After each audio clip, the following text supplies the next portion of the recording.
Proud country. तो solar का जो पोटेंशियल है वो पूरे हिंदुस्तान में है। चलो कोई बात नहीं,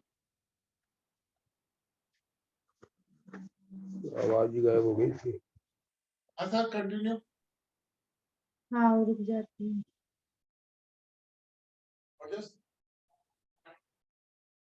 उनकी आवाज बंद नहीं आ रही, नेट अटक गया, चालू हो जाता।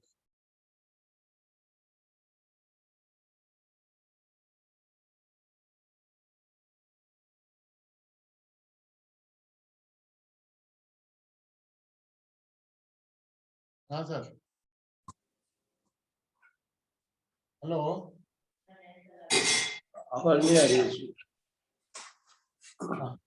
आ गया, आवाज नहीं आ रही।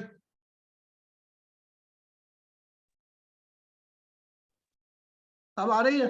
अब आ रही। हाँ, तो सोलर मिशन का जो टारगेट्स जो फर्स्ट टाइम 100 गीगावाट के किए थे, बाद में इसको बढ़ाते गए 450 गीगावाट तक के जो सोलर के टारगेट्स किए हैं। इस सारी पावर को पूरे हिंदुस्तान के जहाँ जहाँ पे भी अपॉर्चुनिटीज है वहाँ सोलर का इंस्टॉलेशन करके इसको पूरी ग्रिड में जो है एब्जॉर्ब करना है। तो यही सबसे बड़ा मुद्दा है कि जिसको आरपीओ के तहत जो भी टारगेट्स फिक्स किए हैं उसके हिसाब से इसको अकोमोडेट करना है। अपॉर्चुनिटीज सारे स्टॉक होल्डर्स के लिए है, इन्वेस्टमेंट की काफ़ी प्रोबेबिलिटीज है। जो भी enabling policies government of India की तरफ से, रेगुलेटर्स की तरफ से, सीआरसी की तरफ से जो भी डायरेक्शंस पास ऑन करने थे, वो अच्छे टारगेट्स को इंप्लीमेंट करने के लिए डायरेक्शन सारे पास किए हुए हैं। अब जो चैलेंजेस हैं वो सिर्फ रेस्ट करते हैं कि जो पावर को एब्जॉर्ब करते हैं, जो पावर को इंजेक्ट करके डिस्ट्रीब्यूशन नेटवर्क के थ्रू कंज्यूमर तक जो पहुंचाने का है वो सारा काम डिस्कॉम का है। और मैं जहाँ तक सोचता हूँ कि अब तक के जो 2008 से लगा के 2022 पूरा हो गया, 2023 में हम चल रहे हैं, जिस तरह से डिस्कॉम का प्रतिरोध सोलर के डेवलपमेंट के लिए रहा है, खासतौर से डिस्ट्रीब्यूटेड एनर्जी जनरेशन पे ऑफ ग्रिड रिसोर्सेज को, ऑफ ग्रिड सिस्टम को डेवलप करने के लिए, प्लस जो ओपन एक्सेस के थ्रू जो भी कानून बने हुए हैं, ग्रुप कैप्टिव के तहत जो कानून बने हुए हैं, प्लस जितना भी रूफटॉप डेवलपमेंट के लिए जो भी अपॉर्चुनिटीज दी हुई है, प्लस कुसुम के तहत जो भी टारगेट्स गवर्नमेंट ऑफ इंडिया ने इंडिविजुअल स्टेट को पास ऑन किए हैं, इन सारे रेगुलेशंस का, सारे डिस्ट्रीब्यूटेड सर्विसेज को प्रमोट करने का जो एम गवर्नमेंट ऑफ इंडिया का डेवलपमेंट के लिए है, उसमें प्रतिरोध कहीं न कहीं पे डिस्कॉम की तरफ से और स्टेट के रेगुलेटर्स की तरफ से नजर आता है। तो मैं सिर्फ इतना ही कहूंगा कि अगर आरपीओ ऑब्लिगेशंस को जो भी टारगेट्स फिक्स किए हैं और इनको ऑब्जर्व कर, इनको एब्जॉर्ब करके और जो कंज्यूमर तक को जो बेनिफिट पहुंचाना है, वो सारा काम डिस्ट्रीब्यूशन लाइसेंसेस को और स्टेट के रेगुलेटर्स का होता है। जैसा डीडी अग्रवाल साहब ने कहा है कि अलग अलग साइट्स के टारगेट्स फिक्स किए हैं, ट्रेजेक्टरी फिक्स की है। उन ट्रेजेक्टरी का अगर हम जो भी टारगेट्स के साथ जो ट्रेजेक्टरी फोरकास्ट की है, उसका अगर अचीवमेंट हम देखें तो आज की तारीख में बड़े डिस्करेजिंग रिजल्ट्स हमारे सामने आते हैं। हम लोग जिस फोरम पे अभी आज की तारीख में ये डिस्कस कर रहे हैं, इस फोरम पे हमको कुछ न कुछ इस तरह की एक्टिविटी प्लान जरूर बनाना चाहिए, जिससे डिस्कॉम और रेगुलेटर्स इस सिस्टम में पूरा अपना योगदान कर और जो जिम्मेदारी गवर्नमेंट ऑफ इंडिया ने एक्ट के तहत सेंट्रल इलेक्ट्रिसिटी रेगुलेटर ने सारे प्रावधान करके जो सारे टारगेट्स डिस्ट्रीब्यूट किए हैं, उनके अचीवमेंट की जिम्मेदारी सिर्फ इन्वेस्टर या कंज्यूमर्स पे नहीं है, बनिस्बत की जो डिस्ट्रीब्यूशन सेंटर्स हैं उनकी जिम्मेदारी बनती है। मैं सभी साथियों से ये कहना चाहूंगा कि आरपीओ ऑब्लिगेशंस को इम्प्लीमेंट करने के लिए, आरईसी सिस्टम को एग्जीक्यूट करने के लिए, REC renewable energy certificates discom की बेसिक जिम्मेदारी है कि क्योंकि वो सारी पावर का सभी तरह के ऑप्शन से पावर खरीद के और रेगुलेटर्स के पास अपनी टैरिफ इवैल्यूएशन के लिए जब पिटीशन फाइल करते हैं तो उसमें जो आरपीओ ऑब्लिगेशंस के तहत आरई जनरेशन का जो प्रावधान होता है उसको एब्जॉर्ब करना होता है, उसके एनफोर्समेंट के लिए कोई सिस्टम डेवलप करना चाहिए। अन्यथा ये चीजें जो है सिर्फ डॉक्यूमेंटेशन का पार्ट रह जाएगी और आगे हम इसमें कुछ नहीं कर पाएंगे। और जो भी टारगेट्स लॉन्ग टर्म के लिए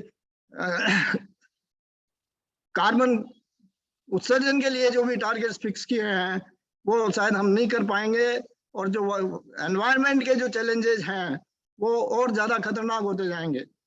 धन्यवाद। धन्यवाद गोपाल जी। सोमानी साहब, बहुत बहुत आपका शुक्रिया। आपने बेसिक बात ये बताई कि जितना टोटल पावर स्टेट में यूज होता है उसका करीब करीब 99% डिस्कॉम्स यूज करती हैं।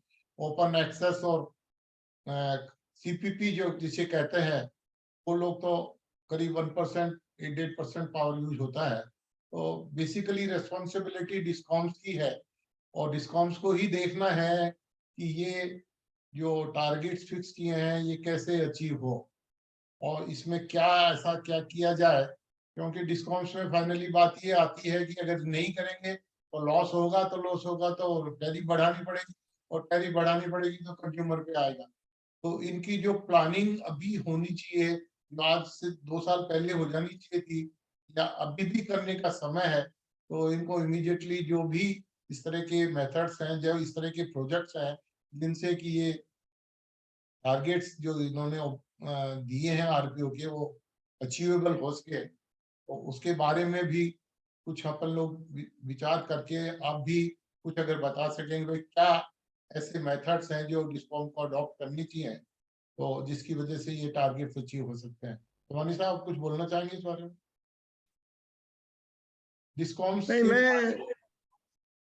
मैं सिंपली इस बात पे कहना चाहूंगा कि मेरा शुरू से जब से मैं सोलर फील्ड में जो भी प्रोफेशनल काम में कर पाया सोसाइटी के लिए, मेरा शुरू से ये व्यू रहा है कि सोलर का डेवलपमेंट डिस्ट्रीब्यूटेड लेवल पे ही होना चाहिए और वही सबसे बड़ा सोर्स है सोलर को डेवलप करके और आम आदमी तक उसका बेनिफिट पहुंचाने का, वही एक सबसे बड़ा सिस्टम है। अनफॉर्चुनेटली मैंने काफी सारे ब्लॉग्स भी लिखे, सभी अथॉरिटीज को, डिस्कॉम के चेयरमैन को, सेक्रेटरी एनर्जी को, रेगुलेटर्स के चेयरमैन को मैंने डिस्ट्रीब्यूटेड सोलर के लिए और इसके साथ स्टोरेज का, क्योंकि नॉर्मली बहुत ज्यादा डेवलपमेंट के टारगेट फिक्स करने के साथ जो प्रॉब्लम्स आती है ग्रिड में सोलर को डालने के लिए इंटरमिटेंट पावर होने के कारण वो स्टोरेज की प्रॉब्लम आती है। तो आज की तारीख में जैसे डीडी अग्रवाल साहब ने भी बोला है कि साहब के स्टोरेज का भी ऑब्लिगेशंस फिक्स कर रहे हैं, तो मेरे ख्याल से डिस्ट्रीब्यूटेड सर्विसेज के साथ स्टोरेज का अगर इनकॉर्पोरेशन हो और सारे के सारे 33 केवी सबस्टेशन जितने भी है, वहाँ के जितने भी फीडर्स हैं, उन फीडर्स पे 1-1 मेगावाट 2-2 मेगावाट के 500 किलोवाट के सिस्टम लगा के और साथ जीएसएस पे स्टोरेज का प्रबंध करके और इस व्यवस्था को आगे बढ़ाया जाए तो डिस्कॉम की जो भी माली हालत, आर्थिक स्थिति को जिसको कहते हैं कि साहब हमारी आर्थिक स्थिति खराब है, हम ये डेवलपमेंट करेंगे तो हमारा रेवेन्यू कम हो जाएगा, ये उनकी सोच में जो है बिल्कुल डिफरेंस आएगा। और यही सबसे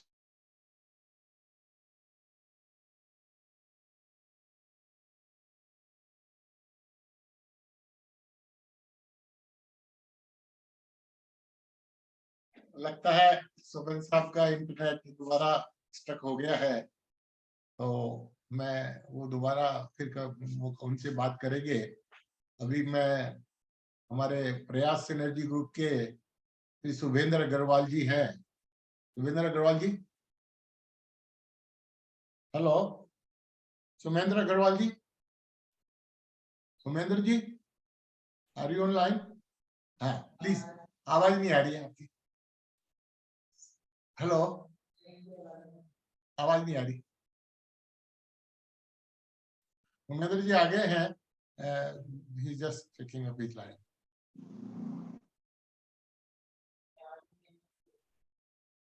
आवाज नहीं आ रही है सर आपकी।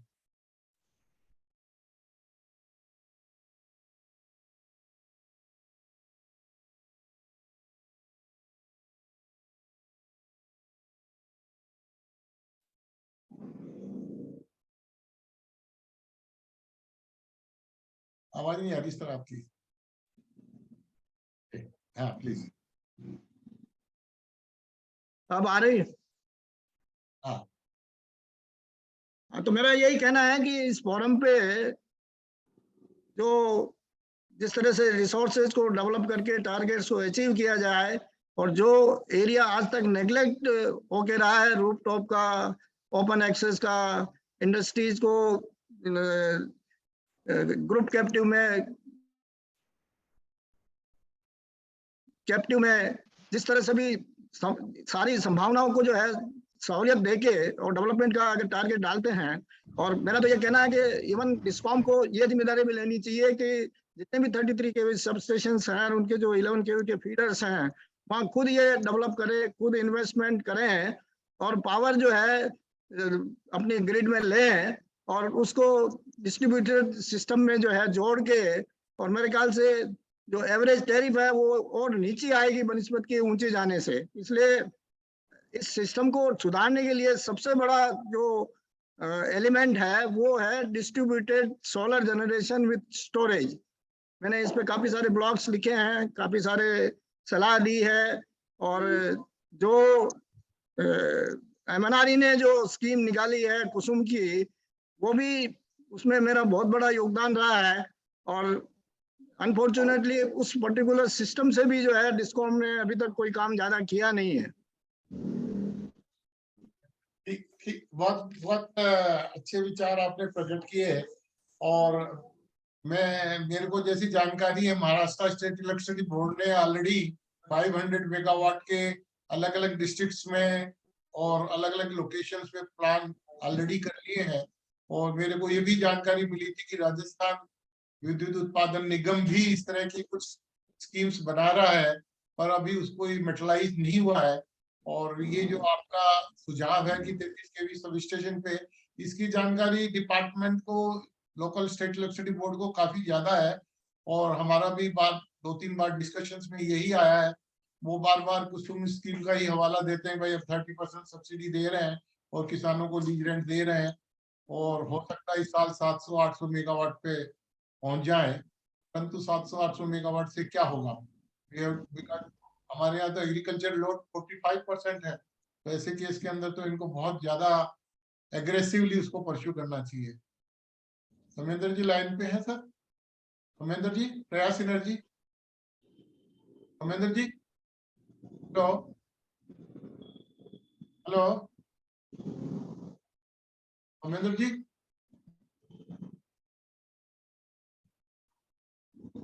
एक सेकंड चेक कर रहा हूँ।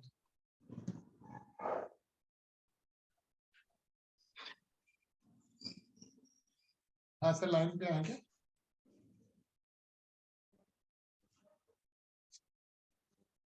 हाँ आप लाइन, तो मैं फिर दूसरे को दे दूँ एक बार पहले। आप चेक कर ले, लाइन में आवाज नहीं आ रही थी आपकी।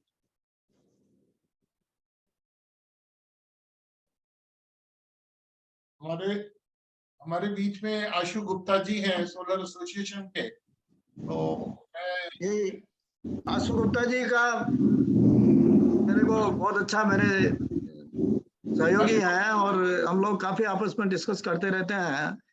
मैं चाहूंगा कि आशु गुप्ता जी मेरे प्रेषित किए हुए जो भी सुझाव हैं उन पे, और ये यंगस्टर्स हैं इनको काफी नॉलेज है, काफी घूमे फिरे हैं, काफी डेवलपमेंट ये इनकी कंपनी के साथ रह के रूफटॉप में ओपन एक्सेस में इसमें काफी डेवलपमेंट किया है। तो मैं चाहूंगा कि वो इस पे अच्छी तरह से प्रकाश डाल के और इसको विस्तृत में जो है आशु गुप्ता जी के विचार सुन लेते हैं और फिर एक बार फिर अपन डिस्कशंस करेंगे, इंटरेक्शन। तो आशु गुप्ता जी, आप कृपया अपने विचार प्रकट करें। Thank you, sir. I have been following these RPO targets across the country in various states way back from 2011-12 onwards. And the group will largely agree that the targets have been made, obviously, and being issued from time to time. However, the interesting part from day one has always remained as no matter RPO was made a instrument which was to be complied mandatorily. So, but unfortunately, from a mandatory compliance, it has become compliance at will. So the state discoms have been taking it so lightly because the regulators have been very lenient on taking any compliance related action, non-compliance related actions on the discom across the country. We have hardly seen one or two penal actions that have been taken. And unfortunately, after 1 year or 2 years, those penal actions have also been waived, and though carry forwards and the waivers have been permitted in the rarest of the rare case. However, it has become a very regular practice and it has been given. So whatever may be the target which have been made, I'm seeing that it has been made to 43.33% as the RPO, total RPO target by 2029-30. So that hardly matters till the time it is mandatorily complied.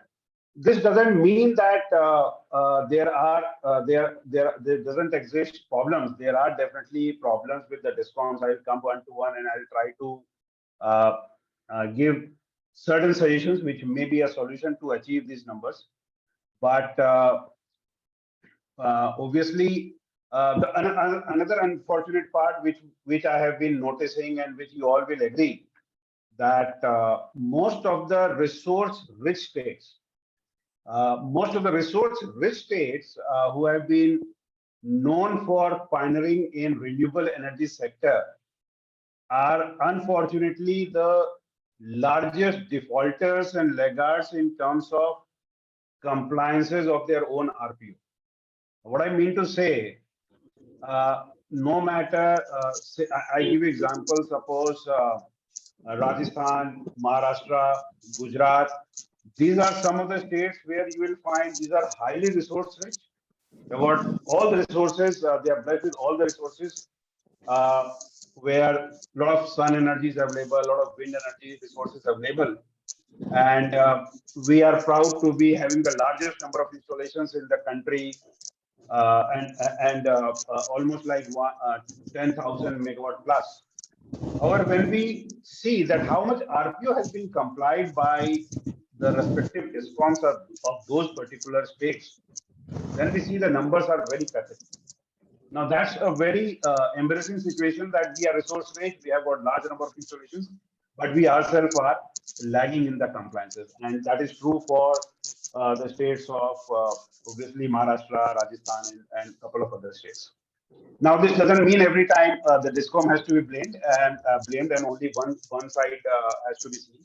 Obviously, a couple of issues which have been raised by discom from time to time is infirm nature of solar, which has to be blended with firm power, conventional power, which takes which has a lot of imbalance issues and cost impact, which is to be borne by the DISCOM, which is very tough for them. Secondly, obviously the financial impact, which is being which has to be borne by the DISCOMs if they have to go for compliant buying of excessive amount of solar energy for their RPO compliance. So there are two genuine issues which have been raised for a decade now. Every state has been speaking about this. However, there are targets. It is in the larger public interest and it has to be complied. Now, we have been debating across various states, right from Uttar Pradesh to Gujarat and many other states, and these states have already obviously have found a solution that it is not only the duty of the DISCOMs to be contributing towards RPO compliance of the state. It is obviously the duty of and a significant contribution of commercial and industrial consumers in the state who may or may not be an obligated entity. It is not that only obligated entity has to buy RE or has to have consumption from RE for the compliance. It is obviously the duty of commercial and industrial now also to contribute to the renewable energy generation and consumption of the state. Now, if we see some of the data statistics, 50% of the total energy consumed in the state, which has to be either you call it as decarbonized or you call it as to be brought to green, is being consumed by commercial and industrial consumers across the country, and which is true for industrial state like Rajasthan. So our state is an industrial state which has got a large number of industries. Now, if this 50% consumers come voluntarily forward for generation and consumption of renewable, no matter they are not an obligated entity in terms of Indian laws, it will definitely solve the problem to a greater extent for meeting these numbers. So whatever 43.3%, or even if you make 50%, that is achieved. Now, how this will happen? This will happen by two ways.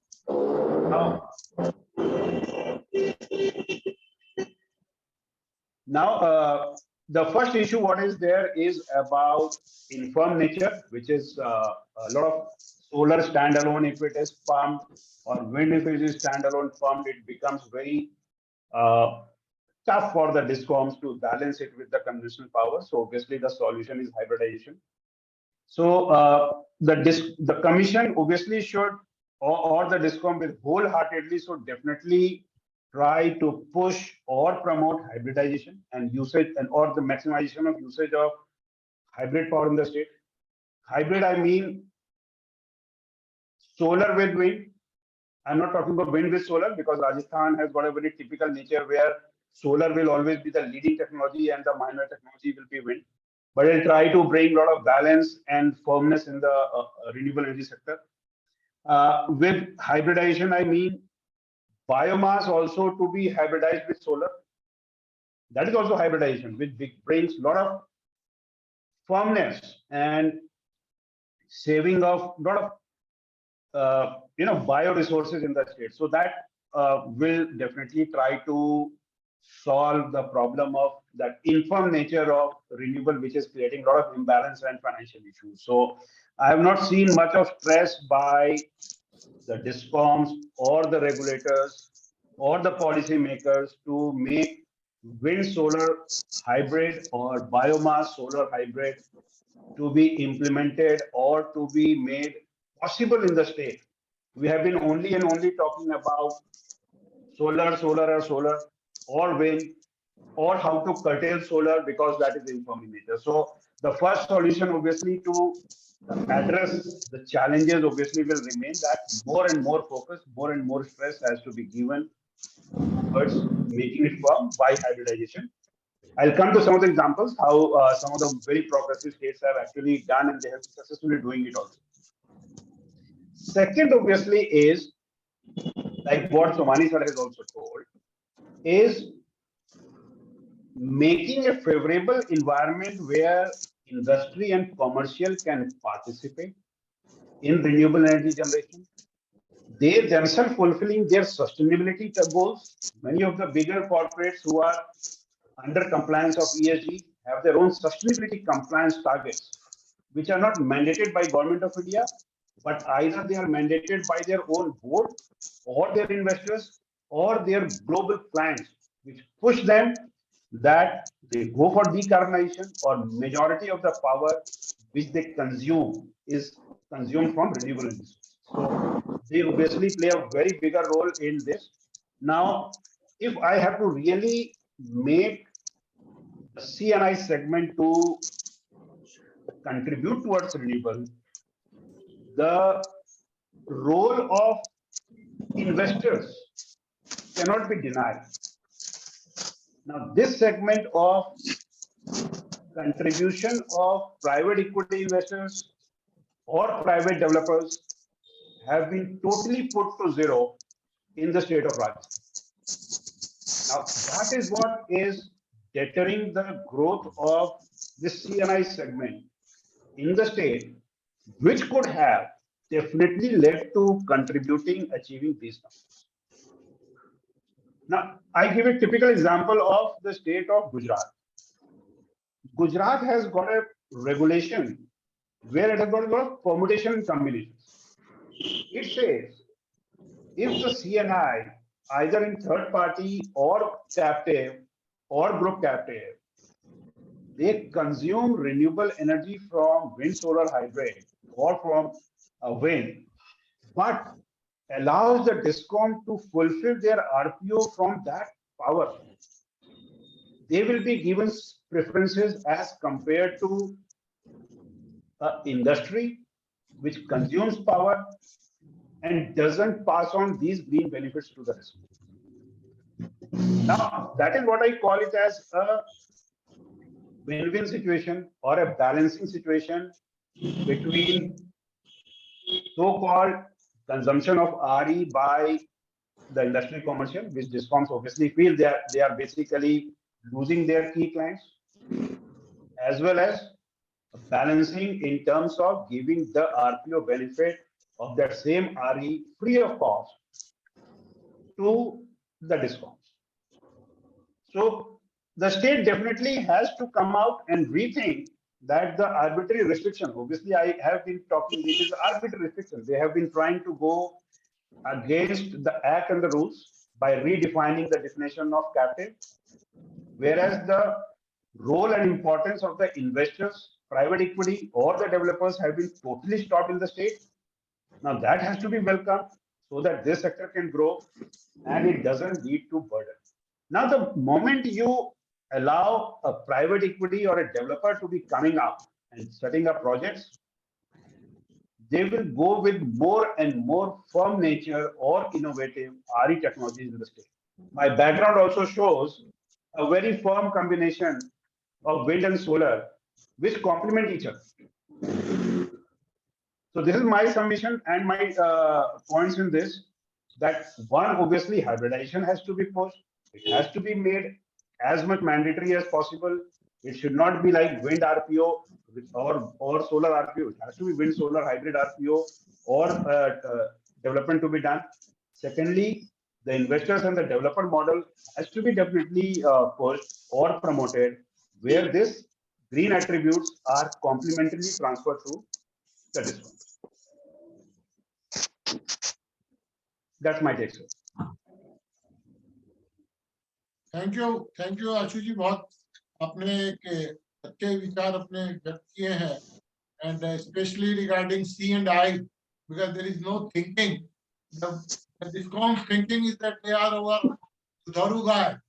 They are the best paymasters for the DISCOMs. They are the HNI for the DISCOMs. So they don't want to lose any chance to put them in different shape. They want to continue. And as regards your views on, because we have a special situation in state We already have 45% of agriculture connection loads, and again we are giving 5 lakhs of new agriculture connection in coming year. And then another difficulty is that we are transferring them in the morning, 3 hours in the 2 blocks. So without thinking that where is the system, no one is disagreeing with the proposal of the government. Why the technical persons are not saying that it is not possible? They just don't resist. Do you know how much is the losses in the transmission system will increase? How much is the transmission? How much theft will improve? No one is bothered. But only thing that since a decision is taken, we have to follow it. Whether a power cut is to be imposed or whatever is to be done, it has to be done. So the agriculture system is quite a big problem. And what Gopal Somani ji has suggested, that distributed solar energy and having a 30 kV substation on each substation, a solar plant with 1 megawatt, 2 megawatt, 500 kilowatt connections with some sort of battery or some sort of other sort of a storage, the system cannot improve. That's what we feel. And your C&I proposal is definitely very lucrative. And the DISCOMs must look into. We may send a proposal from Samta Power. We will discuss with you sometime and we will come up with this. Meanwhile, Sumendra ji आगे हैं क्या? जी sir, आवाज आ रही है अब मेरी? Please go ahead. जी sir, तो मैं एक प्रेजेंटेशन देना चाहता हूं, तो मैं अपनी प्रेजेंटेशन शेयर करता हूं.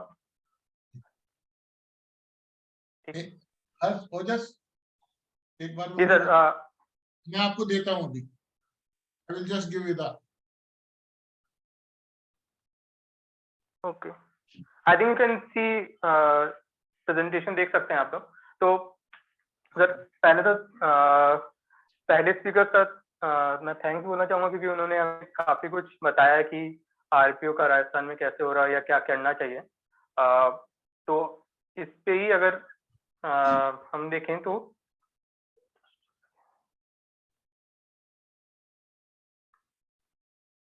आपका आया नहीं. जैसा second sir.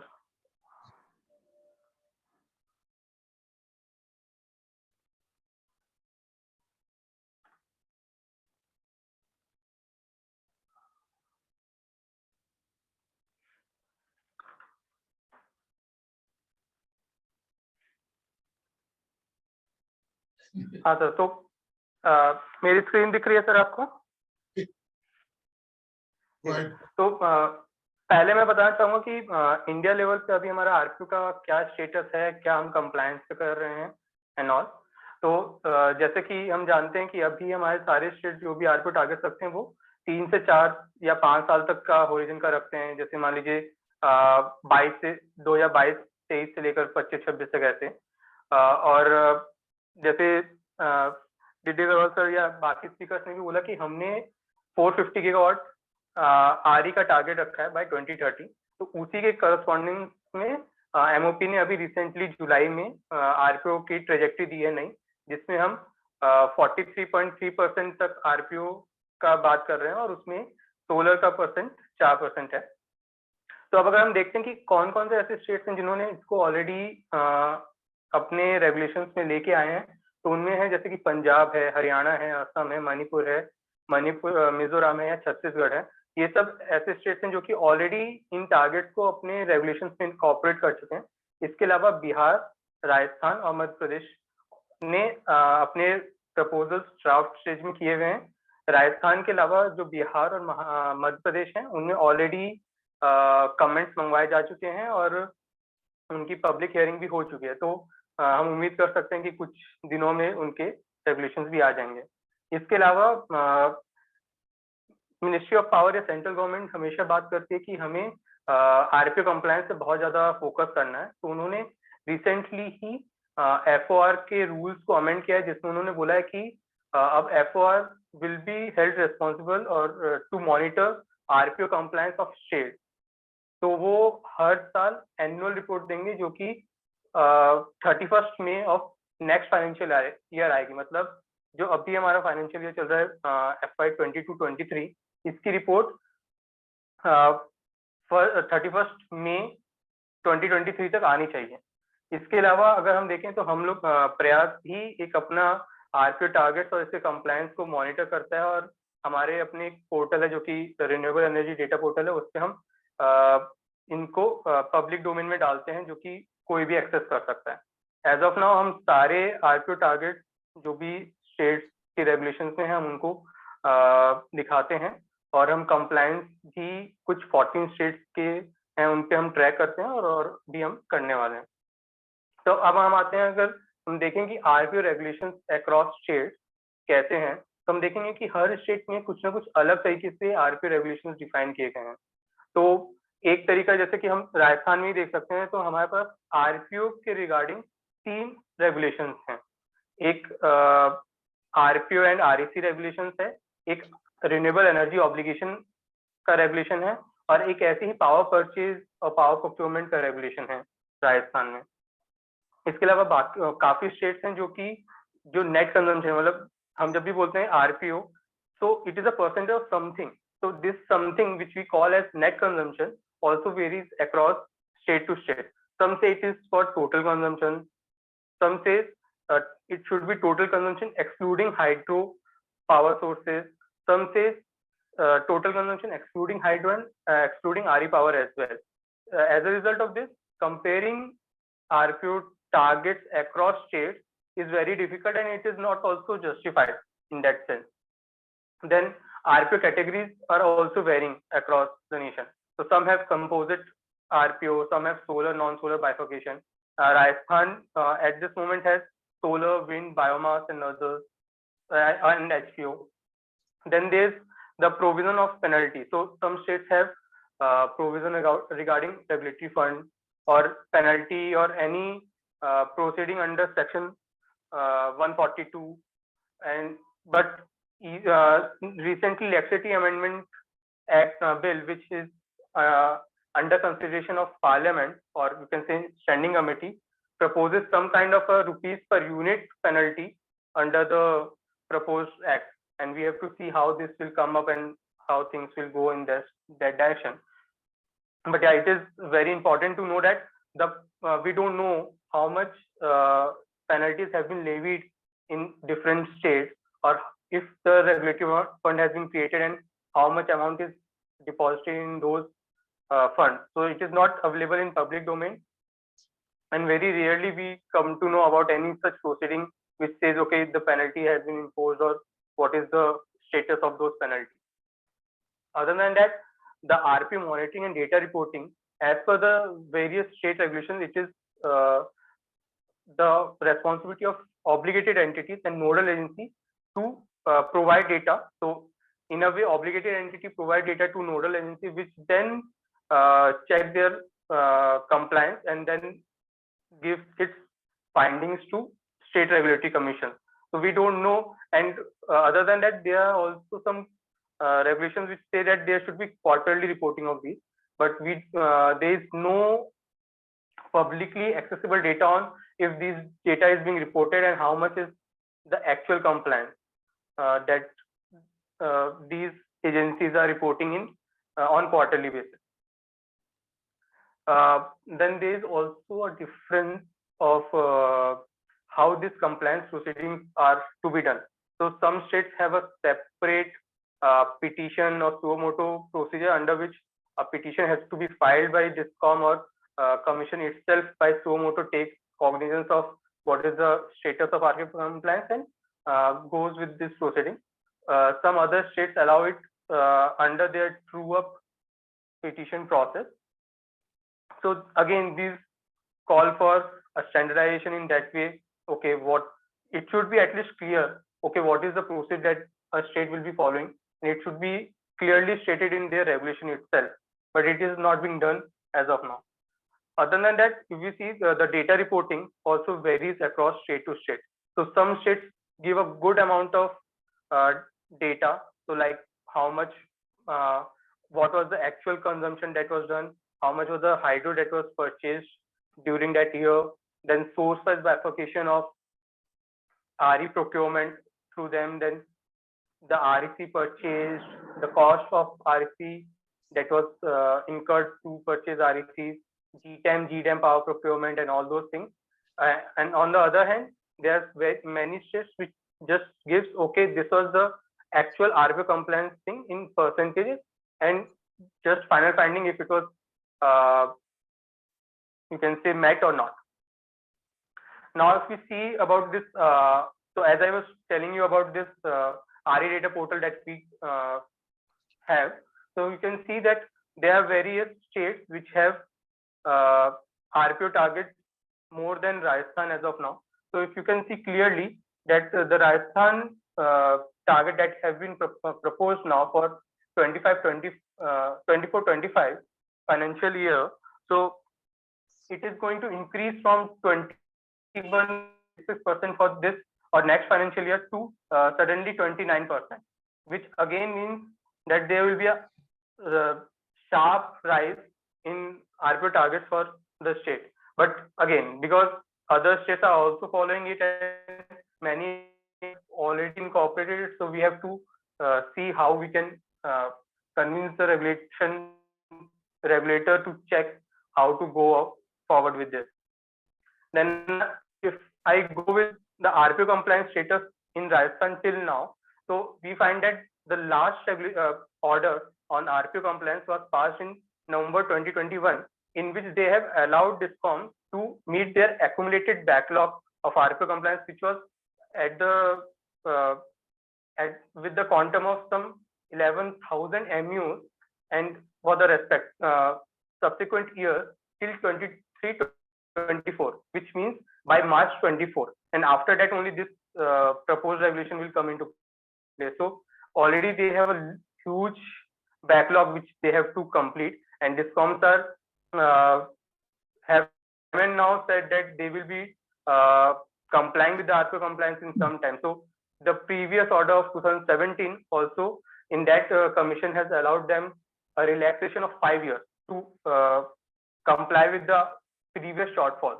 So this is going on, and this is time that the commission should not give any relaxation to DISCOMs in any way, and they should have a proper data reporting in terms of compliance orders in latest years or whatever years that are coming up. But on the other side, if we see, many states are there like Gujarat or Karnataka or even Maharashtra, they have a timely RPO compliance proceeding and they are being reported. So if we see, we get the data, okay, how much was the purchase that they did in MUs, how much was their RPO compliance as compared to the targets that were proposed. So we can see a lot of states are actually complying, and Karnataka is over complying its targets. Although the target percentage seems low, but they are over complying as of now. Now we see it's not just about the RPO compliance thing. DISCOMs also have will also be coming up with the need to have an integrated resource planning. And in recent past, like in I think 6 months or so, we have seen at least 3 central government documents which have talked about this integrated planning by DISCOMs for better planning in terms of power procurement and also in terms of supplying power to consumers. So the one which has been recently finalized by Ministry of Power, it mandates, so basically it is electricity amendment rule, which mandates state regulators to frame a regulation on resource adequacy, and it also asks the regulators to review the DISCOM stance on this resource adequacy. So again, this resource adequacy means what all power procurement you are planning based on how much was the demand projection that you have done for next 2 or 3 years. Based on that, you have to give your resource adequacy plan. Okay, we will be procuring power from thermal or nuclear or from RE sources. Other than that, in September 2022, CA has come up with a guideline for resource adequacy planning framework, in which they talk about that the DISCOMs have to prepare a 10-year integrated resource planning, which has to be approved by SERC. And this should consider storage, renewable energy, and all other sorts of things.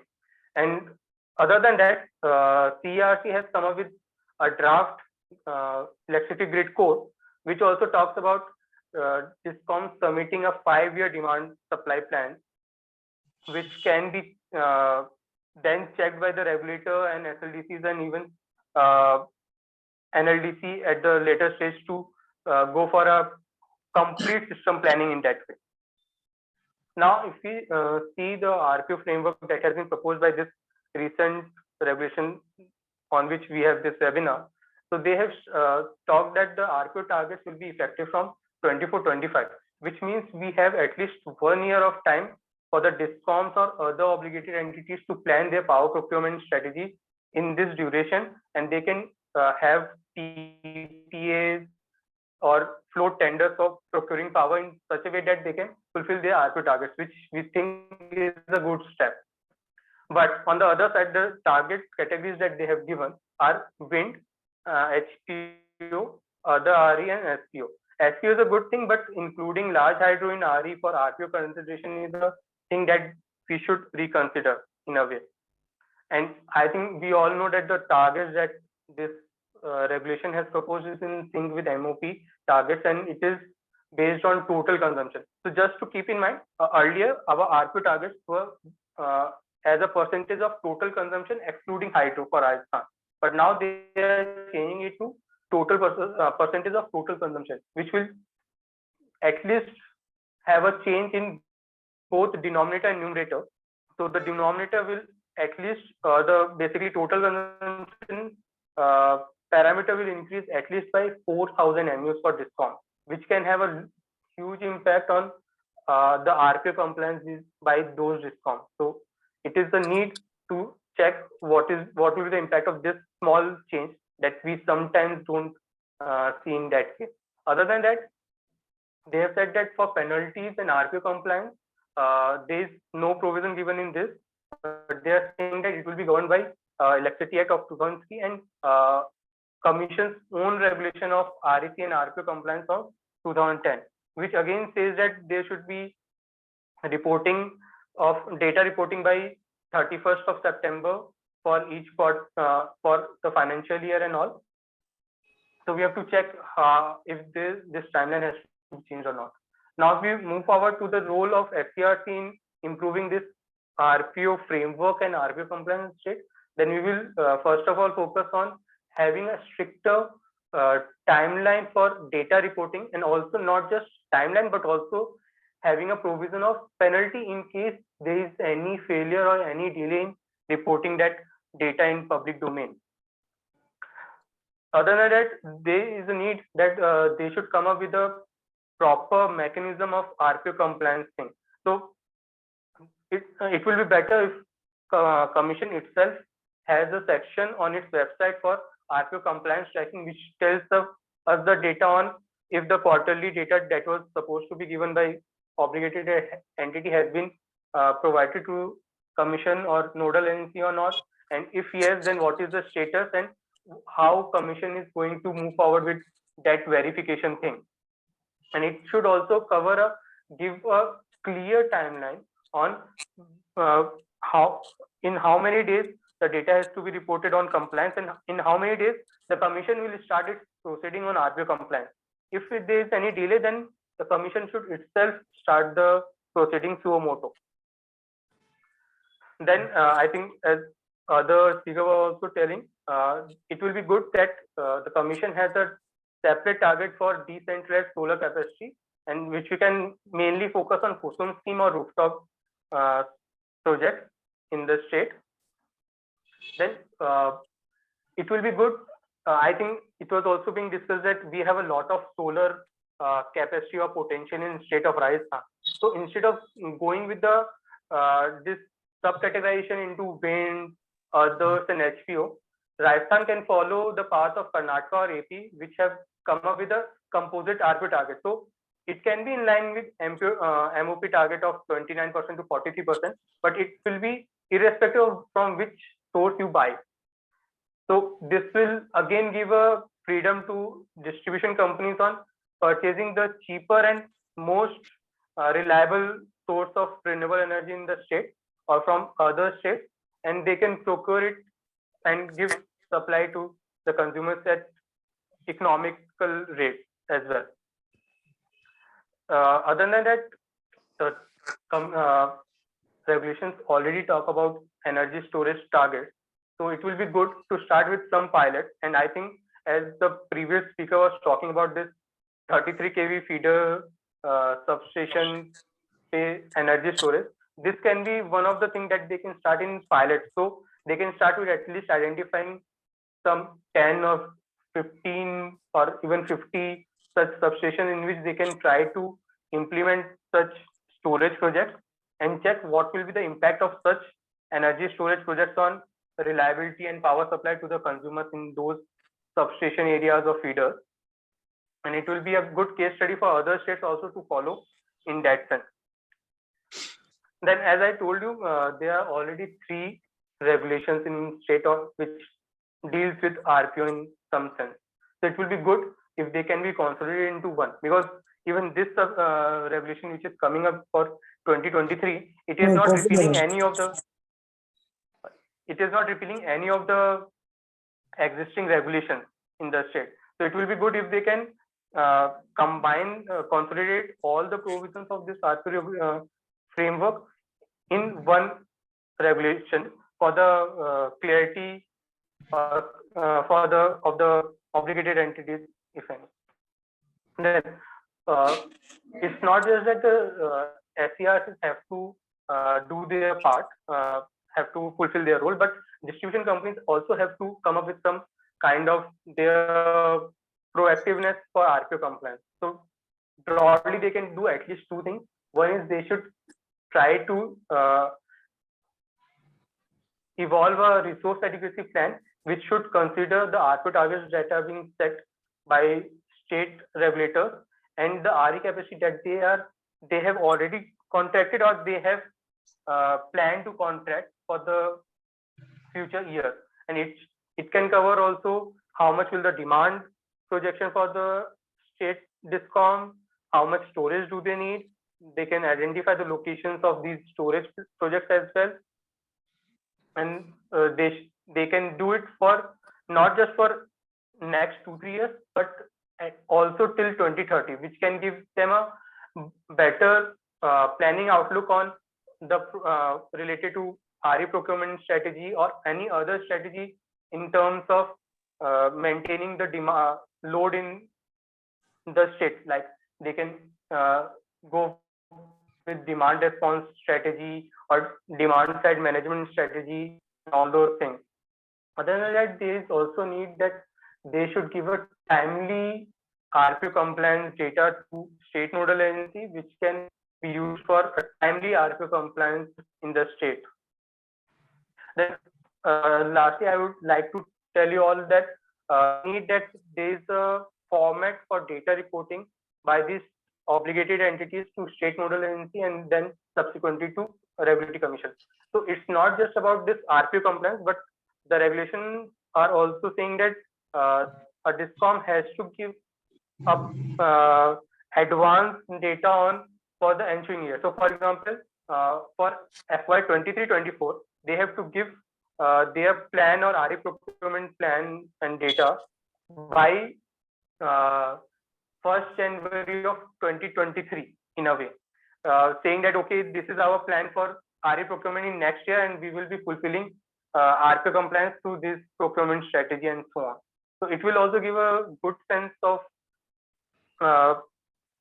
idea on RE procurement to state regulators as well as to the consumers or other stakeholders in the state to check if the plan is foolproof or not, what else is required from the discoms to fulfill their RPO compliance and all those things.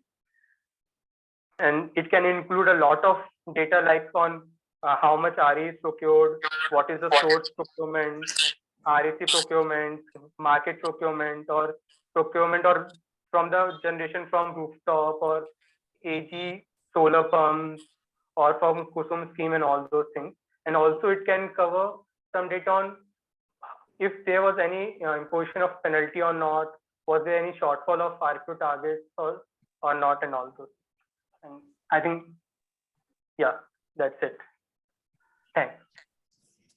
So, thank you. Sumendra ji, you have given a very good presentation in the sense that what is going on in the state. You have given a very wide impact which is going to have in our state because of these regulations. You also suggested that these regulations should separately enclose what is available in the state. Note that the MNRE has issued some directions and accordingly the state regulator should follow it. State regulator can see the resources of the state as well as the position of the renewable energy available in the state. As you said, the solar is coming in a very big way in the state. So they can, and there is no possibility of any idle. There is no possibility of micro idle. There is no possibility of PSP. So accordingly, they can decide RPO basically on that those methods. That's what one of the very good suggestions you have made. Another suggestions that there are 3 notifications presently working on the RPOs. They must be combined. That's a good idea. And we will have more about your views from our very well expert, Mr. D.S. Agarwal. He is a engineer, sahab is a highly experienced person. D.S. Agarwal साहब हैं? हाँ जी बोल रहा हूँ, आवाज आ रही है मेरी? सर आपके आवाज आ रही है। आपके जो अभी तीनों स्पीकर्स ने बहुत अच्छे सजेशंस दिए हैं। हाँ, नहीं मैं इनके स्पीकर्स ने ये उसके बारे में भी और जो मेरे भी विचार हैं I will express. Please go ahead. Thank you for inviting me, and this is a very good subject, and the latest one, the RERC has framed and updated draft regulations for meeting RPO in line with issued by central government particularly. So on that issue, I would like to say that as Mr. Agarwal of Prayas also spoke that we are supposed to meet the total RPO for 24, 25 or 23 as 29% or so. But the Act also says, the tariff policy also says that it should be based after accounting the resource, type of resource. It may be wind, it may be solar, it may be hydro, it may be biomass. So it should not be just because the draft issued by the government of India, particularly it is very complicated and difficult to, practically difficult to.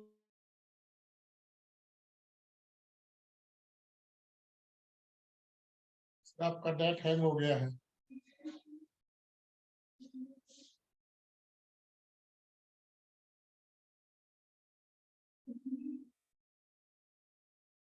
By 31st January.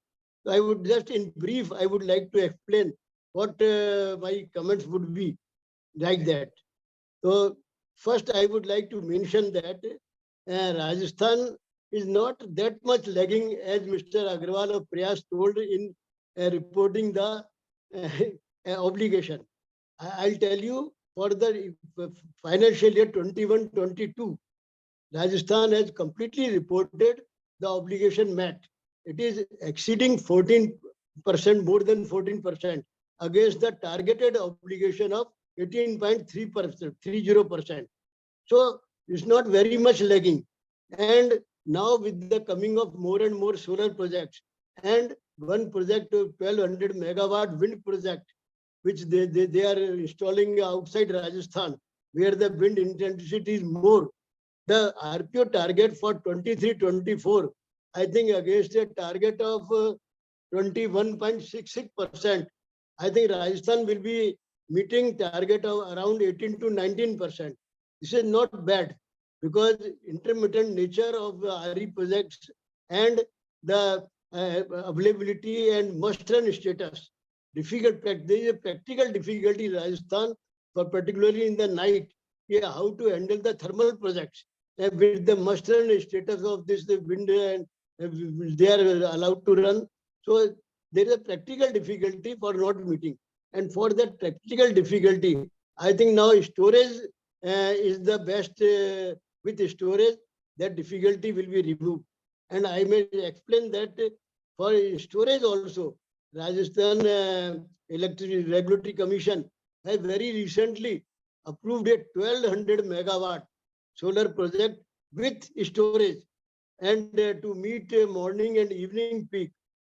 So with that and recently approval, now the Urja Vikas Nigam will float a tender inquiry, and they are expecting that that project may start in 25-26. And in that case, the storage RPO as prescribed by Ministry of Power at 2%, they may be able to meet it. So the position is not that bad, and the reporting is also not that bad. I can tell.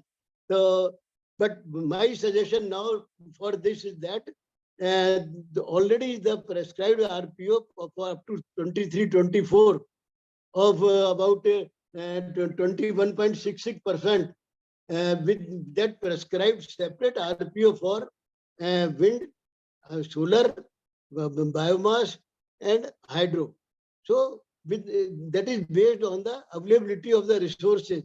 So instead of following the RPO category wise as prescribed by Ministry of Power, I think they should continue this type of RPO so that total RPO is met. So I am suggesting to RERC that initially, instead of going up to 90, 29, 30, initially they should prescribe for 3 years. That is 24, 25, 25, 26, and 26, 27. And that should be on the basis of the RPO already prescribed for 23, 24. So that total becomes about 29% with 1% RPO for storage. So for that, and for the wind RPO can be increased by from the present RPO by 0.1%, and biomass RPO should also be increased by 0.1% every year, and solar RPO can be increased by 1% because solar density is quite more in Rajasthan. So that way, solar should be encouraged, and it is in the daytime it is met. And recently now agriculture consumption is also going to increase in daytime. So solar RPO, I am suggesting to increase by more percentage, but the total RPO may remain the same. And similarly, for this 2% storage RPO, that can also be met in not in 23, 24 or 24, 25, but in 25, 26, they may be able to meet the RPO. Then another point, Commission has mentioned that they can meet storage with at least 85% of energy from renewable sources. So my suggestion would be maybe that 85 should be reduced to 75% or 80%, because in the night, lot of thermal energy is also idling in Rajasthan, because demand is just 50% of the maximum demand in the peak hours. So for that purpose, I think that 85% should be reduced to 80%, so that in night thermal energy can also be mixed with the RE energy. So that with that morning peak can be met, and for the evening peak, solar energy can be stored in the battery system or pumped storage system, so that it can meet evening peak. So I think that position is not that very bad. I think it can improve, but with not exactly to follow the targets resource-wise specified by Ministry of Power. That should be to the left to the regulator, and for the state specific, that how the RPO resource-wise is to be fixed. So that's what I am to say for that purpose. Thank you very much.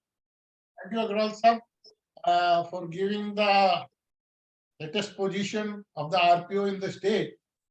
But I'm afraid that what you said, that from 25, 26, we are going to get 100 megawatt because the tender has been issued by the, if the prices come 16 rupees, 17 rupees per unit, how the consumers will be able to digest this price? नहीं, State is not Mr. taking up, DD. state is not taking up its own projects.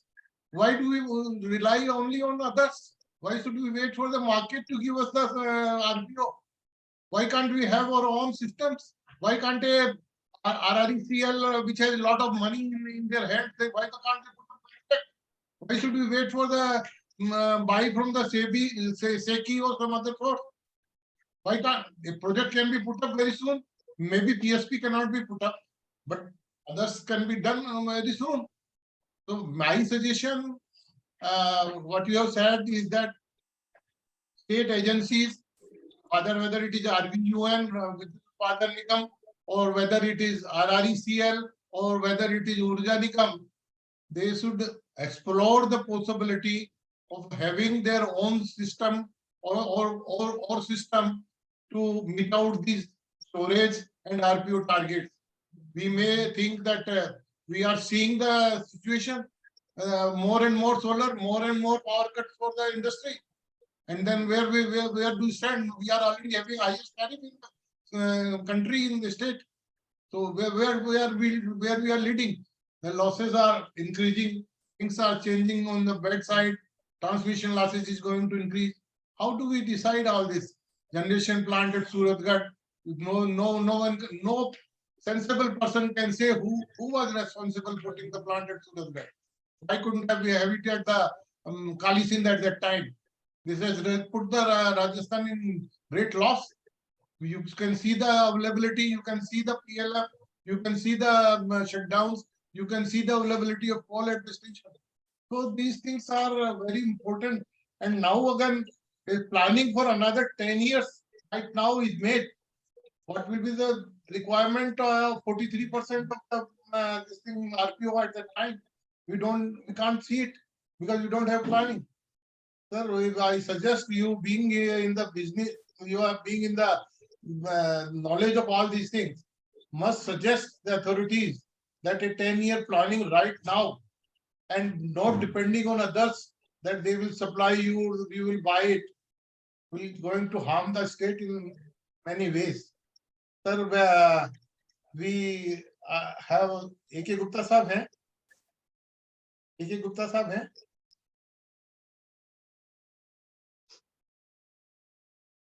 A.K. Gupta sahab. He said he would be coming. I just talked to him if he's available.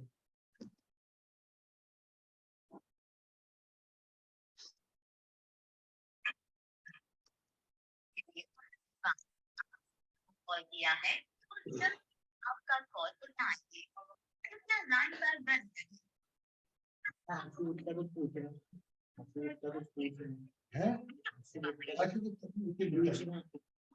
क्या कर रहा है?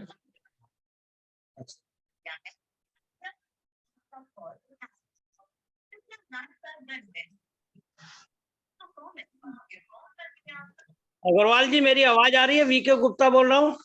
VK Gupta साहब, हाँ आशु गुप्ता साहब भी कुछ कहना चाह रहे हैं, पहले एक बार आशु गुप्ता साहब की बात सुन लें। वीके गुप्ता साहब, 2 मिनट आशु गुप्ता साहब की बात सुन लें, फिर आपसे बात करते हैं। Thank you very much for giving me an opportunity. Although everything has been brought out by the earlier speakers, there is nothing much, but I have some other angle to it. That is, I just mentioned few data. The Rajasthan, we have 70% sale of power on LT side.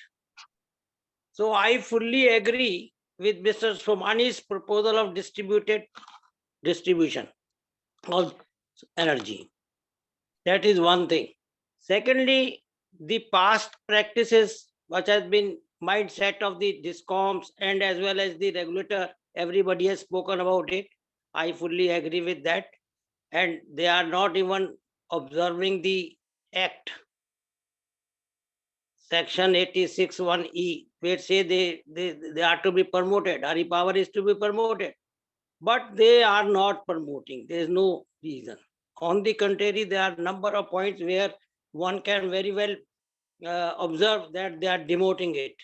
So the most important point is that they should realize Today, the cost of power, average cost of power to Rajasthan is over 6 rupees for transmission and generation. And this power from solar is going to be much cheaper. So they should adopt this. And as Mr. Agarwal said, that they are already meeting their RPO targets. I say, how does it matter? Why not we see, if we see the northern India, NR, where we are part of the northern region electrically. So there, if you see Haryana, Punjab, etc., there the cost of land is so high that they cannot bring all these solar plants in such a at megawatt capacities. So why not Rajasthan take an opportunity? It's a boon for them. They should earn out of it.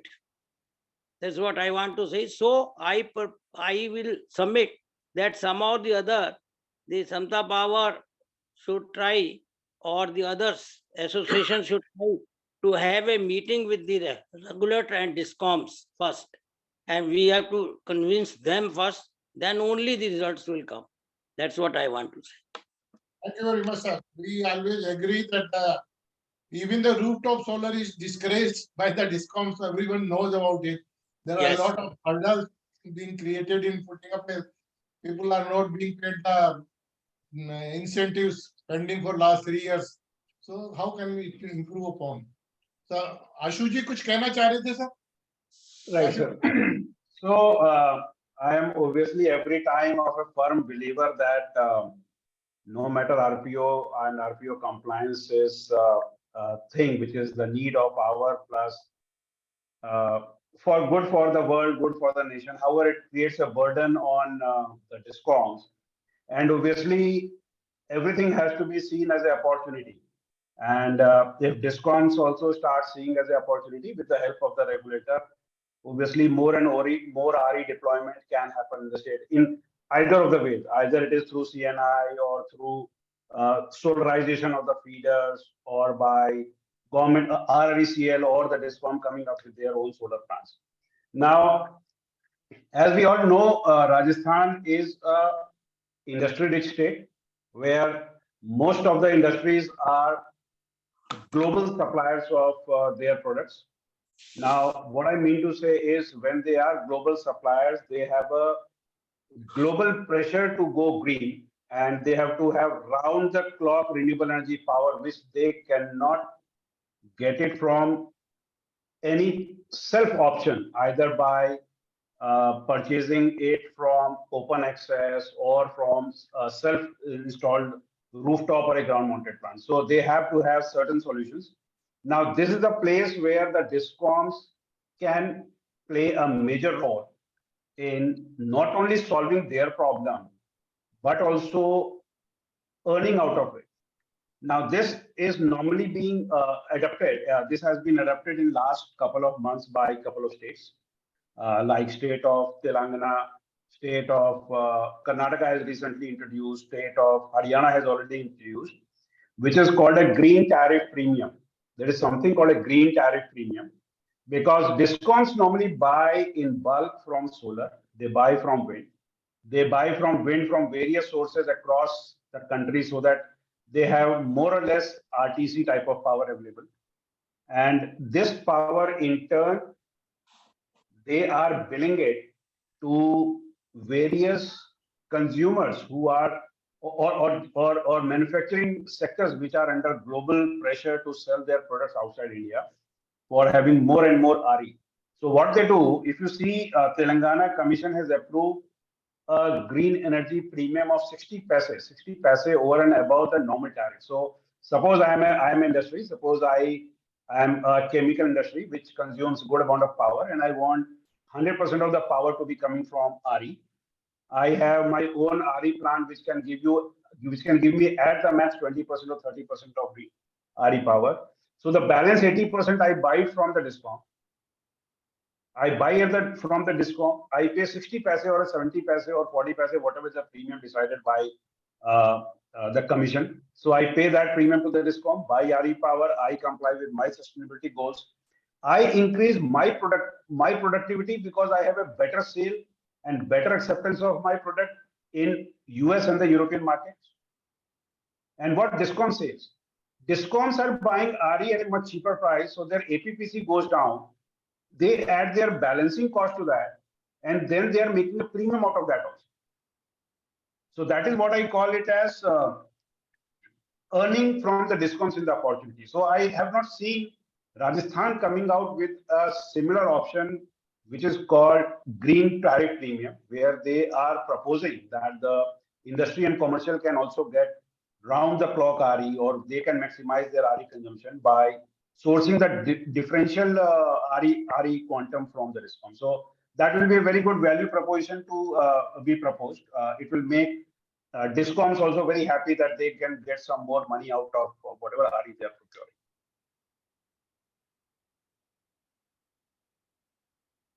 Anything else, sir? अभी हमारे DC Mathur साहब हैं, हमारे पहले CMD Jodhpur रहे हुए हैं, DC Mathur साहब हमारे डायरेक्टर हैं समता पावर के। मैं उनसे रिक्वेस्ट करूंगा, कुछ कहना चाहेंगे डीसी माथुर साहब? भाई के बोलिया साहब हैं, भाई के बोलिया।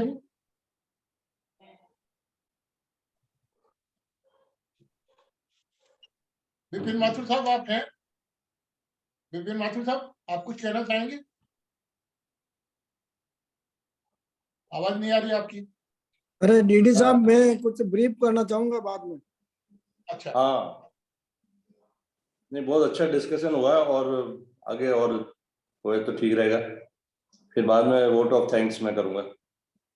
अभी डिस्कशन में गुप्ता साहब भी आएंगे ना, डीडी साहब? गुप्ता साहब का फोन उठा नहीं है भैया, अभी मेरे को पता नहीं है, मैं दोबारा करने की कोशिश करता हूँ। अच्छा अच्छा अच्छा, मीनवाइल सोमानी साहब कुछ ब्रीफ। हाँ सवाल।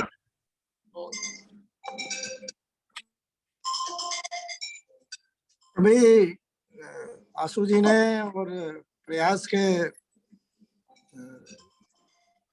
पार्टिसिपेंट्स ने, बीएस अग्रवाल साहब ने और वक्ताओं ने जो भी, वीके गुप्ता साहब ने जो भी सजेशंस दिए हैं, जो भी कमेंट्स दिए हैं, मैं उनको समराइज करना चाहता हूं कि Rajasthan being solar potential state, wind का भी एक जोन है, बायोमास का रिसोर्स है, हाइडल में सैचुरेशन हो चुका है। तो तीन जो ये अपने पास ऑप्शन हैं, इन ऑप्शंस को कंबाइंड करके आरपीओ ऑब्लिगेशन की अगर हम बात करते हैं, तो जैसे आशु जी ने कहा साहब कि C&I सेक्टर है जिसमें काफी स्कोप है, कंज्यूमर्स के लिए अपॉर्चुनिटी है, और डिस्कॉम के लिए भी बहुत बड़ी अपॉर्चुनिटी है कि आरई पावर को अगर C&I सेक्टर में अगर एक्सेस दे दी जाए, और जो आपके रूरल पॉपुलेशन जो है, स्टेट की जो रूरल पॉपुलेशन है, जिसमें वीके गुप्ता साहब ने बताया कि साहब 70% जो कंज्यूमर सेंटर है वो 33 केवी सबस्टेशन से कनेक्टेड है, और वो वहीं से पावर को फीड करते हैं। तो ये जो जनरेशन के जो पॉइंट्स हैं, उन पॉइंट्स पे कंसंट्रेट करके, और जितने भी सेक्टर्स हैं, C&I सेक्टर है, रूरल सेक्टर है, इंडस्ट्रियल सेक्टर है, एग्रीकल्चर सेक्टर है, इनके कंजम्पशन का पैटर्न की जानकारी करके और इस तरह की इनेबलिंग पॉलिसीज बनाई जाए जिससे पहले जनरेशन को प्रमोशन मिले, और जनरेशन को प्रमोशन अगर इन्वेस्टमेंट फ्रेंडली पॉलिसीज से मिलता है तो कंज्यूमर तक उसका बेनिफिट डेफिनेटली जाएगा।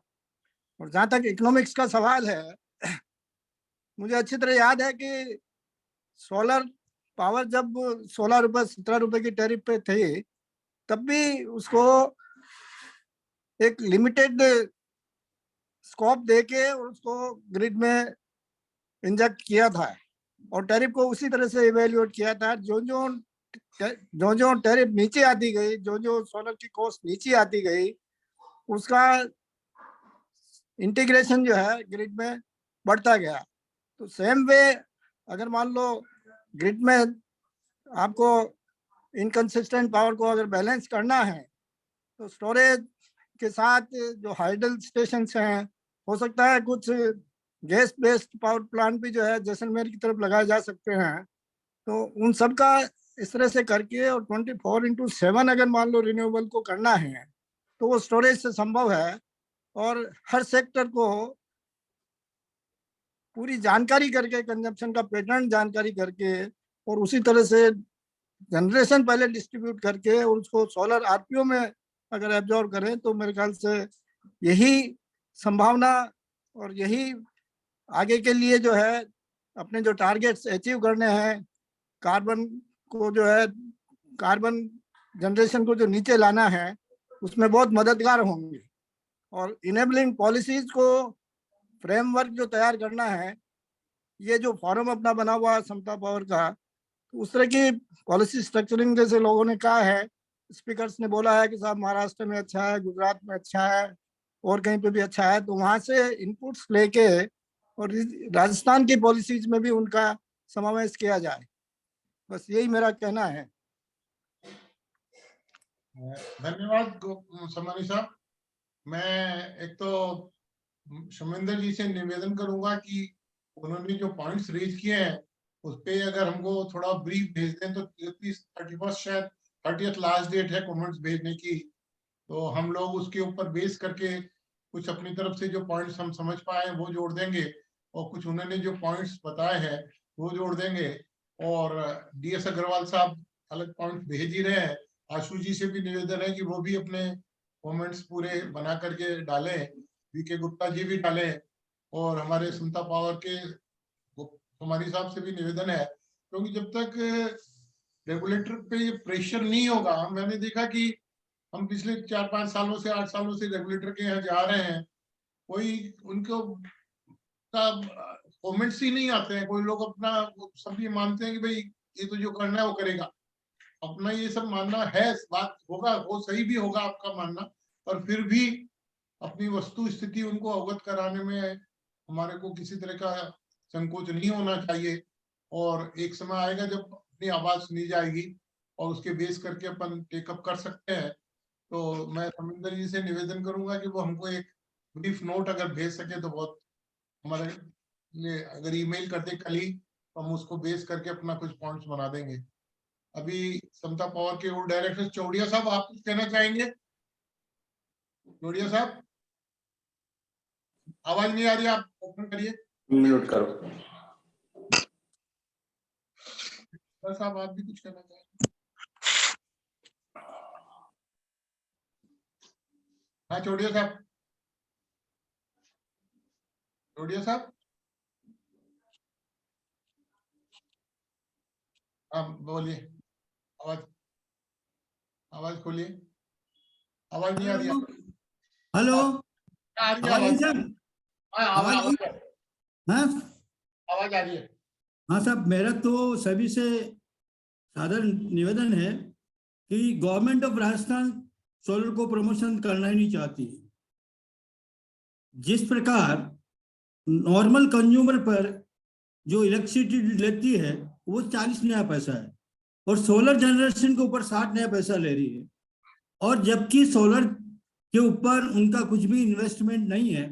टोटल कंज्यूमर उसको इन्वेस्ट करता है, उसकी प्रॉपर्टी पे वो लगाता है, उसके बाद में भी उसके ऊपर 60 नया पैसा इलेक्ट्रिसिटी ड्यूटी ले रही है। तो जो सोलर के जो एसोसिएशन वाले हैं उनसे मेरा निवेदन है, क्या इसमें आपने कोई स्टेप लिया है? दूसरा यह कि आप अगर सोलर से 33 ग्रिड पे आप इंजेक्ट करेंगे तो हो सकता है आपका व्हीलिंग चार्जेस भी बचेगा, हो सकेगा आपका ट्रांसमिशन लॉसेज भी बचेगा, इंट्रास्टेट ट्रांसमिशन लॉसेज भी बचेगा। इस ग्राउंड के ऊपर क्या आपका प्रोग्राम है वो हमें बताएं। दूसरा मैं आपसे निवेदन करता हूं कि जितने भी जो सोलर लगाने वाले हैं वो बिल्कुल 33 kV सबस्टेशन के पास में लगाना है उनको, जैसा भी गवर्नमेंट ऑफ राजस्थान ने कहा है। तो उसमें आपका लाइन लॉसेज बिल्कुल बचेगा क्योंकि डायरेक्ट पार्टी के पास जाएगा। और मेरा सिर्फ यही निवेदन था। और आपका जो सोलर जनरेशन है उसकी रेट क्या है कम से कम? आपको जब कभी कुछ दिन पहले 2 रुपये पैसा यूनिट आई थी, क्या इज इट पॉसिबल इन 2 रुपये पैसा यूनिट में आप सप्लाई करेंगे यार? वैसे 3 रुपये 14 पैसे पहले रेट थी सोलर की, और उसके बाद में भी इन्होंने रिड्यूस किए RSEB ने या सब ने। तो आपकी क्या मिनिमम रेट क्या है, उसके ऊपर आपका क्या फोकस है, कृपया ये बताएं। दूसरा ये है कि अगर 2 रुपये पैसा या 3 रुपये पैसा आप देते हो, अभी वर्तमान में कम से कम 5 रुपया पैसा, 6 रुपये पैसा इनकी कॉस्ट आ रही है, परचेज कॉस्ट, विदाउट उसका इंटरेस्ट रेट लॉसेस के अलावा। और अभी मैं आपको अजमेर डिस्कॉम का मैंने एक रिप्लाई ये भेजा है, उसके अंदर 25,000 MU इन्होंने परचेज किए हैं और 19,000 MU इन्होंने बेचे हैं, और वो बता रहे हमारा 12% लोन लॉसेस है। मैं कह रहा हूँ 21.87% लाइन लॉसेस है। ये कैसा उनका कैलकुलेशन हो सकता है? इसलिए आप सोलर अगर जितना ज्यादा आप इंडिविजुअल पे जाएंगे, इंडस्ट्रीज के ऊपर जाएंगे, तो बेनिफिट इंडस्ट्रीज वालों को भी होगा, क्योंकि गवर्नमेंट ऑफ राजस्थान कब आपको लागू करने देगी, कैसे क्या करेंगे। आप इंडिविजुअल इंडस्ट्रीज पे जाइए और इंडस्ट्रीज को कीजिए कि आप सोलर लगाएं। इसी ढंग से आप एग्रीकल्चर वालों के पास जाइए, एग्रीकल्चर वालों को कहिए कि आप पंपे के ऊपर सोलर लगाएं, उसके ऊपर उनको सब्सिडी भी मिलेगी और उनका रिम्बर्समेंट भी हो जाएगा पेमेंट का। बस यही मेरा निवेदन। धन्यवाद चौड़िया साहब। मेरे ख्याल से बोलिए साहब और पीसी माथुर साहब निकल गए हैं कोई अपने जरूरी काम की वजह से। तो अभी किसी और को कुछ कहना हो तो बताया नहीं। अब मीटिंग को हम समाप्त करने के लिए विपिन माथुर साहब से निवेदन करेंगे कि वो आज के इस कार्यक्रम को आगंतुकों का धन्यवाद प्रस्ताव पास करें। विपिन माथुर साहब। नमस्कार। नमस्कार सर, मैं अनिल मिड्डा। हाँ मिड्डा साहब आप कहना चाहेंगे? मिड्डा जी बोले। विपिन माथुर साहब, अनिल मिड्डा साहब। Thank you sir. Sir thank you so much. Sir ये है कि अभी हमारा ये डिस्कशन हो रहा था, तो इसमें क्या है कि बेसिकली हम लोग रिन्यूएबल को जो रिन्यूएबल पावर का जो इंडक्शन कर रहे हैं, उस रिन्यूएबल पावर के साथ में क्या है कि स्टेट की एनर्जी को मीट आउट करने के लिए थर्मल मिक्स मस्ट है इसमें। तो DSM रेगुलेशन हमारे यहाँ पे डिविजन सेटलमेंट मैकेनिज्म जो था वो हमारे यहाँ पे लागू हो गया था 1 जनवरी 2018 से, लेकिन स्टेट में जो इलेक्ट्रिसिटी ग्रिड कोड है वो रेगुलेटर ने हमारे यहाँ पे इन्वॉल्व नहीं किया। अगर वो होता है तो थर्मल का जो जनरेशन है उसको हम रिड्यूस कर सकते हैं। अभी हम क्या कि बैक डाउन करते हैं अबाउट 20 to 25%। और IEGC में और CERC ने रेगुलेशन लागू कर दिया है कि हम इसको क्या है कि 60%, 55 से 60% तक हमारा जनरेशन कर सकते हैं। तो अगर क्या है कि ये रेगुलेटर इस IEGC को या REGC को अमेंड कर देता है, तो उस केस में हमारे थर्मल जो हैं वो हमारे पास में अवेलेबल रहेंगे एट द रेट ऑफ 60%। ठीक है कि थर्मल जो चल रहे हैं हमारे अभी अनस्टेबल हैं, बट वो चीजें सब मेंटेन की जा सकती हैं और 60% पे अंडर प्रॉपर ट्रेनिंग वो इसको चला सकते हैं। उससे चलाने पे हमारे स्टेट में हमारे पास में क्या है कि अवेलेबिलिटी जो है पावर की वो बढ़ जाएगी। तो एक तो रेगुलेटर से हमें क्या कि फॉलो अप करना है कि आप REGC में अमेंडमेंट करिए और इसको 60% पे थर्मल को चलाने के लिए आप क्या है कि रेगुलेशन इसका सुओ मोटो जनरेट करिए, जो पहले डिस्कस हो चुका है, सिर्फ उसका डिसीजन बाकी है। सेकेंडली, राजस्थान में क्या है कि हमारे RPS और JS ये 2 हाइड्रो पावर स्टेशन है। 4x43 मेगावाट है राणा प्रताप सागर और JS है हमारा 3x33 मेगावाट। तो ये दोनों पावर स्टेशन जो है हमारे पास में, तो इनको हम क्या है कि पीक लोड जनरेशन के लिए आराम से यूटिलाइज कर सकते हैं, क्योंकि वाटर स्टोरेज के बाद में यहाँ से क्या है कि इलेक्ट्रिसिटी जनरेट होती है कि गांधी सागर से पानी आया, RPS पे रुक गया, RPS पे वाटर लेवल मेंटेन करें और उसके बाद फिर JS पे आता है, JS पे वाटर लेवल मेंटेन करें और जो कैनाल्स हैं वो कोटा बैराज से निकलती हैं। तो उन चीजों को हम क्या है कि डिस्कॉम को कह के या जनरेशन कंपनी से बात करके ये कर सकते हैं कि आप इनको पीक लोड स्टेशन बनाइए। दूसरा, जो फाइनेंशियल इंपैक्ट की हम बात कर रहे थे, तो नो डाउट कि थर्मल पावर के ऊपर जब हम इसको बैकडाउन में चलाएंगे, 60% चलाएंगे, तो इसके ऊपर क्या है कि हमारा एक ऑब्लिगेशन आएगा कि उन्हें हमें फिक्स चार्जेस जो हैं वो देने पड़ेंगे, वो हम आज भी दे रहे हैं। तो एडिशनल इम्पैक्ट उस पर कोई भी रहने वाला, बाकायदा हमें क्या है कि सस्ते रेट पे बिजली मिल जाएगी। और इसका जो डेविएशन सेटलमेंट कंपनसेशन है, इसके ऊपर कोई बहुत ज्यादा पैसा आने वाला नहीं है, क्योंकि हमारे पावर स्टेशन कभी तो क्या है कि 100% लोड पे चलेंगे, कभी 60 पे चलेंगे, एवरेज में हम 80% पे लगभग आएंगे, तो हम पे फाइनेंशियल इम्पैक्ट कोई ज्यादा नहीं आना, वो डीएसएम सेटलमेंट मैकेनिज्म में। तो इस चीज को सर हम टेक अप कर सकते हैं। Thank you so much sir. साहब, आपने अलग एक सब्जेक्ट बताया कि भाई थर्मल प्लांट 60% कैपेसिटी पे चला सके, और हमारे यहाँ अभी बात चल रही है कि थर्मल प्लांट तो बंद होने चाहिए। अभी तो मजबूरी है इसलिए बंद नहीं कर रहे हैं। अभी कह रहे हैं 50% कैपेसिटी तो अपने को आरई की जनरेट करनी है। तो एक तरफ हम आरई जनरेशन की बात करते हैं, दूसरी तरफ अगर थर्मल की बात करते हैं, और क्योंकि थर्मल तो फाइनली तो महंगा होना ही होना है, रेलवे फ्रेट बढ़ना ही बढ़ना है, कोल की कॉस्ट बढ़नी है, और सोलर की कॉस्ट तो एक बार जो सिस्टम लग गया और 25 साल का जो एग्रीमेंट हो गया, तो उसमें मेरे को लगता नहीं कि उसमें कोई करने की गुंजाइश होगी। सोलर के लिए तो यही माना जा रहा है कि भाई और सस्ता होने वाला है। यही सिचुएशन विंड की है। तो ऐसी सिचुएशन में ये एक डिबेटेबल इशू है कि थर्मल को बजट सिस्टम में 60% बढ़ा रहे हैं क्योंकि अभी एनर्जी की शॉर्टेज है और प्रॉब्लम है, तो एक अलग इशू है। But overall in time to come अपने को ये सिचुएशन रखनी नहीं, ये एक डिबेटेबल इशू है। And we will have interaction with other persons. DS Agarwal साहब भी काफी इस मामले में अपने विचार रखते हैं, वीके गुप्ता जी भी रखते हैं, और अपन और भी जो एक्सपर्ट्स हैं उनसे डिस्कस करके अगर ये अच्छा प्रपोजल है तो कैन पुट और उसको प्रोसेस कराएंगे। बहुत बहुत आपका धन्यवाद, आपने बड़े एक नया आइडिया दिया है, नया विचार रखे हैं। और इस समय जो पावर शॉर्टेज चल रही है उसमें ये एक बड़ा इशू है कि भाई मार्केट से पावर दिन के टाइम पे नहीं मिल रही है, रात को हम 2 रुपए में बेच रहे हैं, दिन में हमको 12 रुपए में भी नहीं मिल रही है। तो एक बड़ा इशू है, इसको कैसे सोल्यूशन किया जाए। तो आपका बहुत बहुत धन्यवाद। और इस कोई भी मेंबर जो प्रेजेंट है कुछ कहना चाहे तो या ओपन, कोई भी कोई, क्योंकि एक गुप्ता साहब तो शायद नहीं आ पाए हैं, किसी वजह से वो मौजूद नहीं है, तो हम उनकी नहीं सुन सकते। उन्होंने कहा था कि मैं मौजूद रहूंगा, लिंक पे रहूंगा, तो हो सकता है उस समय रहे हों। बहुत बहुत आप लोगों का धन्यवाद। और कोई कुछ कहना चाह रहे हैं? राठे साहब, आप कुछ कहना चाह रहे हैं? विपिन जी, आप वोट ऑफ थैंक्स। हाँ हाँ, हेलो। हाँ, सबों को नए साल की बहुत बहुत शुभकामनाएं। और सारे पार्टिसिपेंट्स और जो स्पीकर्स हैं उनसे काफी अच्छी डिस्कशन वगैरह हुआ, उसके लिए उनको थैंक्स। और आगे भी हम इसके ऊपर चर्चा करते रहेंगे। Thank you very much.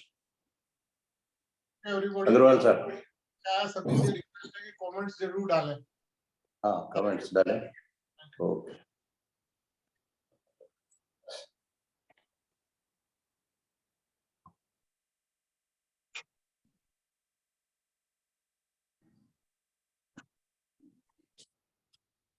चलो सर।